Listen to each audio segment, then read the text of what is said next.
اوعى انت وهو ابعدوا ايديكم عن الدهب، محدش يلمس حاجة منه. الدهب ده بتاعي انا لوحدي. من امتى وانتوا ليكم حاجة عند امكم ولا بتعرفوها اصلا؟ الدهب ده من فلوسي، شقاية وتعبي. كريم رد وقال: لا، مش دهبك يا ياسر، ده دهبي انا وحقي انا، وياكم حد منكم ياخد حاجة من الدهب. سليم قرب من الدهب وقال لنا: دهب مين يا ابو دهب انت وهو؟ شيلوا ايديكم من فوق الدهب احسن اقطعها لكم. الدهب ده دهبي وانا جايبه بفلوسي انا. الكلام ده كنا بنقوله لبعض احنا التلاتة، انا وكريم وسليم اخواتي، واحنا شايفين صندوق مليان دهب وقع من دولاب امنا واتفتح قدام عينينا.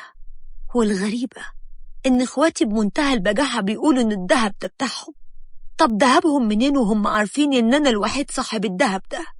فشدت من ايديهم الدهب ورجعته للصندوق وقفلته جامد وقلت لهم: ده مش وقت اثبات ملكية الدهب دلوقتي، ننقل امكم الواقعة على الارض دي للمستشفى، وبعدين هي لما تفوق هتقول لنا الدهب ده بتاع مين ومن حق من فينا. ودلوقتي يلا نغير لها هدومها وننزل بيها بسرعة، وبطلوا القسوة والأنانية اللي فيكم دي. فكروا في امكم وصحتها ولو لمرة واحدة. الاتنين بصوا لبعض وبصوا لي باستغراب، وكأني بقول حاجة غريبة ما ينفعش إن أقولها، ولا كأن البهوات مقاطعينها من سنين لا مصاريف ولا سؤال وسايبينها لي أنا لوحدي. ودلوقتي بس لما عرفوا إنها تعبانة تعب شديد جاي لها عشان يدوروا وراها على أي حاجة يلهفوها، مش حبا فيها، وهو ده غرضهم. وبان أول لما شافوا الدهب. قمنا احنا التلاتة وابتدينا نساعد بعض في تغيير هدوم أمي وتجهيزها عشان ننزلها المستشفى. ودي أول مرة من سنين طويلة إيدينا تكون على إيد بعض في حاجة بتتعمل، أو نتجمع أصلا في مكان في وقت واحد، حتى لو المكان ده بيتنا اللي اتربينا وكبرنا فيه. وصلنا المستشفى بعد أقل من ربع ساعة، وكنا هنعمل حادثة مرتين من كتر السرعة، لكن ربنا ستر. الخوف هيموتني وأنا شايف أمي مش عارفة تتنفس ووشها لونه أزرق ومش عارف مصيرها هيكون إيه. كريم كان ساكت ووشه متجمد كأنه ما عندوش أي مشاعر، وسليم ساكت وما بيقولش كلمة واحدة. وأنا ماشي قدامهم جنب الترولي وماسك إيد أمي، جوايا عاصفة عايزة تطلع في وش إخواتي بس مش عارفة تخرج. دخلنا الطوارئ وكشفوا عليها وعملوا لها الإسعافات الأولية، وقالوا محتاجة تفضل تحت الملاحظة كام يوم، والدكاترة طمنونا. لكن احنا لسه القلق جوانا، مش على صحتها لأ، على الحقيقة اللي مستنيانا. الدهب، الصندوق اللي في الدولاب، واللي عمر ما اتقال عليه كلمة من أمي كانت دايما بتدعي العوز والفقر وإنها بتصرف كل معاشها واللي بدهولها على العلاج. فجأة ظهر من العدم، وفجأة بقى كل واحد ليه حق فيه. وفي اليوم التاني بعد ما أمي بقت حالتها مستقرة اتجمعنا احنا التلاتة في كافيتيريا المستشفى. كريم كان بيقلب في الكوباية ومش بيشرب، وسليم مسنود بكوع على الترابيزة وعينه سرحانة. أما أنا فكنت باصص عليهم هما الاتنين، شايف طفولتنا سوا وإزاي كنا كلنا قريبين، وفجأة اتولدت ما بيننا المسافات دي كلها، وكلها اتولدت بدون أسباب حقيقية. وفجأة سليم سألنا وقال: اللي جابكم لأمكم النهاردة؟ طول عمركم قاسين عليها وعمر قلبكم محن عليها، خاصة لما كانت بتطلب منكم تزوروها في عز تعبها أو حتى تساعدوها بقرش واحد، وحياتكم ونفسكم أهم منها. اشمعنى المرة دي واشمعنى النهاردة؟ رد عليه كريم باستغراب وقال: انت بتقول ايه؟ انت اللي كنت بعيد، ولا مرة من يوم ما سافرت نزلت أجازة تشوف فيها أمك، وياما ترجتك عشان تبعت لها فلوس لعلاجها، لكن انت ما كنتش بتبعت ولا بتعبرها، لا انت ولا ياسر. ده كان كلامها اللي كانت بتقولهولي بالدموع وهي بتشتكيلي منكم. ضحك سليم بصوت عالي وهو باصص لي، وبعدها سألني وقال: وانت كمان أمك كانت بتقولك نفس الكلام ده يا ياسر، مش كده؟ هزت له دماغي بتأكيد، فرجع يبص للكوباية اللي في ايديه وقال: يبقى ست الحبايب كانت بتلعب علينا لعبة الابن المفضل، وبتسمعنا احنا التلاتة نفس الاسطوانة لكن بلحن مختلف. سكتنا شوية وانا بدأت الكلام وقلت لهم: طيب أمنا هتستفيد إيه لما عملت فينا كده؟ كسبت إيه لما فرقت الإخوات وحطت ما بيننا 1000 سور وخلتنا عايشين زي الأغراب؟ رد عليا كريم بتنهيدة وقال: كسبت كل الذهب اللي انت شفته، واستفادت عطف واهتمام كل واحد فينا، وبقى كل واحد مغرقنا بيه وهو فاكر إنها ملهاش غيره، وإن ولادها الاتنين عاقين وما بيحبوش غير نفسهم، زي ما كانت طبعا بتنقل السور عنهم، وكلنا صدقنا. سليم رد بهدوء وقال: احنا مش بس صدقنا، ده احنا كرهنا بعض لدرجة إننا عن نفسي ما كنتش طايق سيرة حد فيكم. رديت عليه وقلت له: بس أنا لحد دلوقتي مش قادر أصدق إن محبة أمي ليا كانت تمثيل، أو حضنها ليا كان كده. أنا كنت كل مرة أمي بتاخدني في حضنها كنت بحس بحبها الكبير ليا، وإني فعلا ابنها المفضل. رد كريم عليا بسخرية وقال: صدقني نفسي إحساسي. طب ما تيجوا نتأكد ونشوف مين الابن المفضل عند أمه بجد. خلونا نختبرها.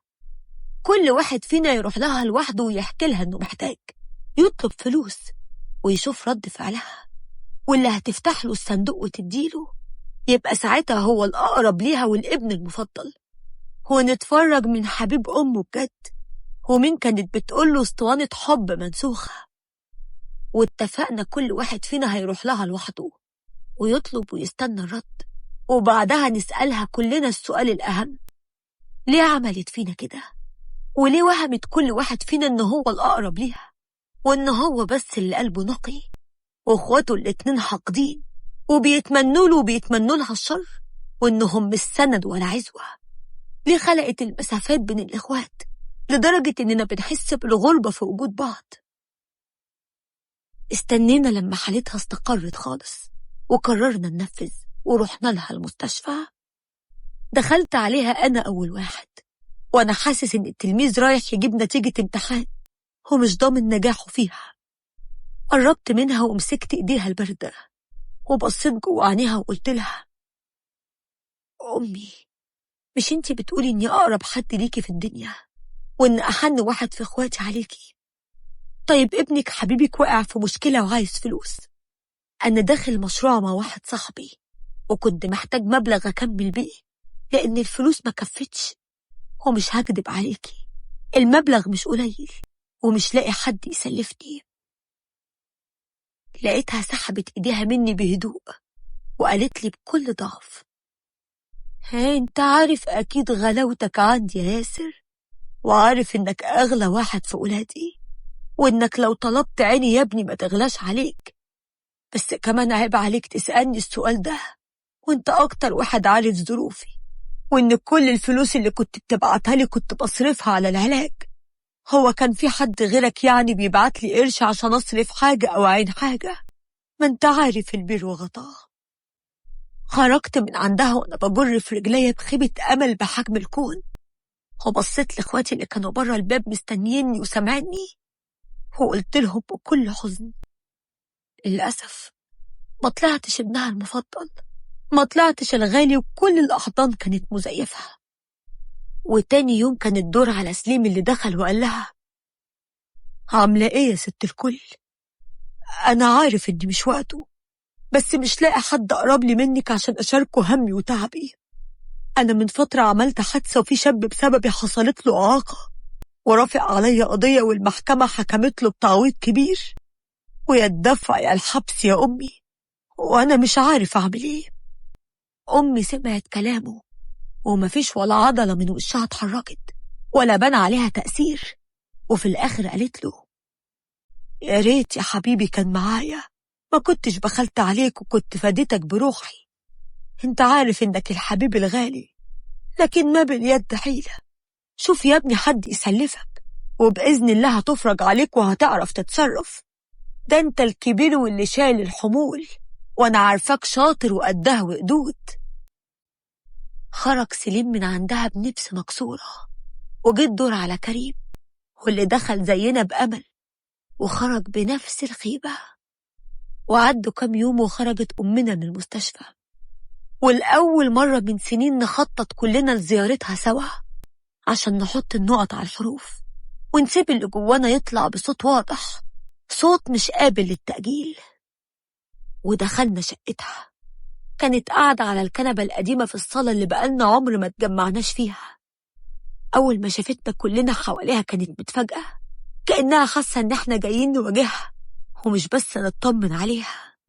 ودقايق وقام كريم من غير مقدمات دخل أوضتها وخرج بصندوق الذهب اللي أول ما شافته برقت عينيها وبلعت ريقها بصعوبة، وبصت للأرض بخجل وسألها وهو بيحط الصندوق قدامها: ليه يا أمي؟ ليه والمين؟ ليه عملتي فينا كده؟ والمين بتكنزي الذهب ده لو مش هتديه لحد فينا احنا التلاتة؟ ليه لعبتي معانا لعبة الابن المفضل البار والإخوات العاقين؟ ليه بعدتينا عن بعض واستغنيتي عن لمتنا بكام حتة ذهب؟ الذهب اللي وقت ما هتتعبي مش هيمد ايده ويطبطب عليكي، أو وقت ما هتحتاجي حضن مش هيديهولك، مش هتاخدي منه الدفع ولا الونس. رفعت عينيها وردت علينا بهدوء ونبرة ما فيهاش أي ذرة ندم وقالت: أنا ما غلطتش، أنا عملت كده عشان تفضلوا حواليا كلكم، عشان مش كل واحد فيكم يتكل على التاني ويقول إخواتي أكيد مش سايبين أمي ومش مقصرين معاها، ويحط ببطنه بطيخة صيفي من ناحيتي، وبص ألاقيني قاعدة مستنية منكم الصدق والسؤال، وأموت لوحدي من الجوع والمرض من غير ما تحسوا بيا، بالظبط زي ما حصل لأمي. أمي اللي اكتشفنا موتها بعد شهر كامل، واحنا كل واحد وواحدة فينا فاكر إن لما يقصر غيره مش هيقصر، والنتيجة إننا قصرنا لدرجة إنها ماتت وحيدة. ولما رحنا لها بعد ما اكتشفنا لقينا تلاجتها فاضية ومطبخها فاضي ومفيش ولا لقمة واحدة في البيت. وفي النهاية كل واحد بقى يرمي اللوم في موتها على التاني، وده يقول له ما اهتمتش بأمك ليه، وده يقول له ما سألتش انت ليه، وليه استنيت غيرك هو اللي يسأل. وضاعت أمي ما بين اتهام بالتأثير والإنكار، وأنا قررت إن مش هعيش مأساة أمي، وهخليكم كلكم حواليا طول الوقت بأي طريقة وبأي أسلوب، وخصوصا إنكم على طول بتسافروا وكل واحد لحياته الخاصة. خفت تضيعوا مني وتبعدوا عني، خفت على نفسي أحسن الدنيا تاخدكم مني، عشان كده كنت دايما بكدب على كل واحد فيكم وبشيله من الاتنين التانيين عشان يفضل شايل مسؤوليتي لوحده وما يعتمدش على غيره. رديت عليها بوجع وقلت: كان ممكن نفضل جنبك كلنا بس واحنا مع بعض واحنا حابين بعض ومش بعاد عن بعض، وصدقيني كلنا كنا هنديكي أكتر من اللي خدتيه مننا 100 مرة، كنا هنديكي اهتمام وفلوس وحب. ردت بتصميم وقالت: كلام كدب بتقولوه انتوا على البر، ودلوقتي اللي حصل حصل وعرفتوني انتوا التلاتة على حقيقتي.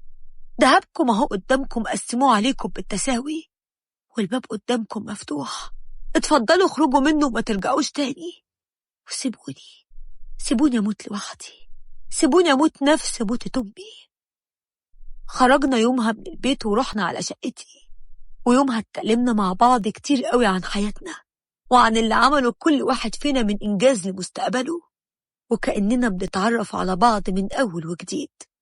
واتكلمنا كمان عن أمي، صحيح احنا زعلانين منها لكن كلنا حطينا لها عذر عشان نعرف نتعامل معاها من تاني، ورجعنا تاني اخوات، قربنا من بعض واتلغت المسافات، واتهدمت حصون البعد اللي بنتها أم أنانية مريضة بالخوف ما فكرتش غير في نفسها ودمرت ولادها. ومن يومها بقينا إيد واحدة بنود أمنا ونزورها باستمرار ونقعد معاها كلنا، لكن طول الوقت حسنها مش مرتاحة، وكأنها اتعودت على سرقة الحب ولعبة الابن المفضل، وإنها مش متقبلة إن علاقتنا ببعض رجعت سوية.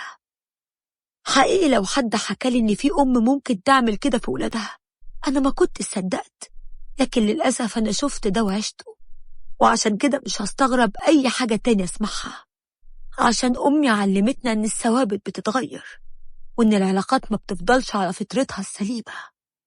وطول الوقت بسأل نفسي: يا ترى في حد في الدنيا عنده أم من نوعية أمي؟ يا ترى حد عاش تجربة زي تجربتنا معاها؟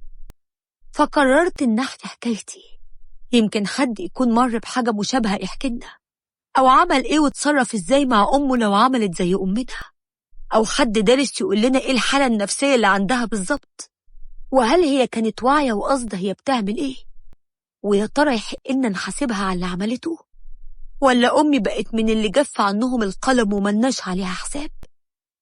طيب الإحساس اللي حسيناه بسببها هيجي يوم وينتهي، عشان بجد كلنا حاسين إن في حاجة اتكسرت جوانا من ناحيتها ومش قادرين نتجاهلها ولا ننساها.